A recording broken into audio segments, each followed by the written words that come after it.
Good afternoon, everyone. My name is Aditya. I have secured rank 92 this time, and this was my fifth attempt, third interview, and second selection in UPSC.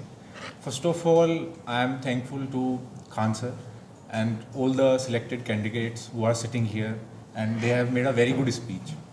I am thankful to them because most of them have highlighted that positions which we are going to get through this examination, it's just a nominal thing. What we are before this examination and what we are currently, it going to be there with us. We need to remember this thing that end of the day we are civil servants who are here to serve the country, to serve the people.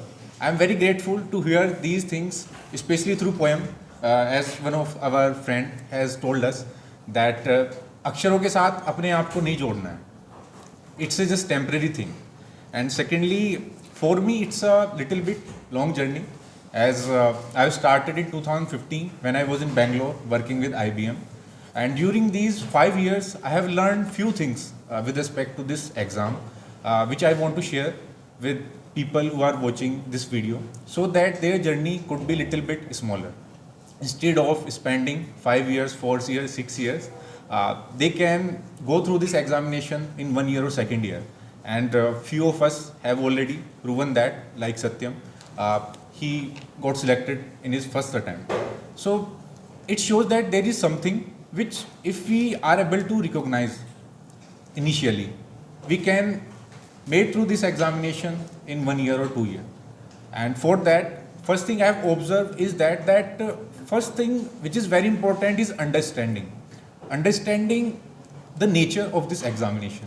What UPSC is looking from the candidates, both at 3 stages: preliminary examinations, mains examination, as well as interview. And second understanding is why we want to be a civil servant. After understanding, second thing is we need to identify resources for examination, from where we have to study, whether it is about GS papers, optional, or any other things. And third comes is personalize those resources in your own strategy. Because sometimes we blindly follow some topper's strategy, like I did in 2016, and that took 2 years for me to clear preliminary examination. So after watching these videos, please personalize your own approach, because everyone has their own unique strength and weakness. And lastly, and very important, is that revise, do hard work, be consistent, and be honest with yourself. Though these sounds very easy and very common, because every year we used to watch videos and every topper used to suggest these things to us, but there are certain areas where we find it difficult to identify resources, to personalize our strategy, and to give our best. And if I have to identify those areas, is first is ancient and medieval history, second art and culture, third ethics in our mains examination, fourth our optional, and finally interview, because it took me 3 interviews to get under 100. For apart from ancient history, medieval history, art and culture, we have other candidates, selected candidates sitting here who performed very well and who have proved their excellence. So they are going to share with you their strategy, how you have to tackle them. I would like to share my strategy with respect to ancient, medieval history and art of culture. And I am sharing that because I have cleared 3 prelims with a comfortable margin. And in GS, I have consistently performed good score. This time I got 444, last year 434, and before that 432. That means something is working for me for GS papers. So with respect to ancient and medieval history, first is source, from where to study and complete these areas, because in market there are multiple sources and we confused from where we have to study. That impacts our performance as well as our confidence in prelims as well in mains. And for that, for me, I studied from 11th class Tamil Nadu history book.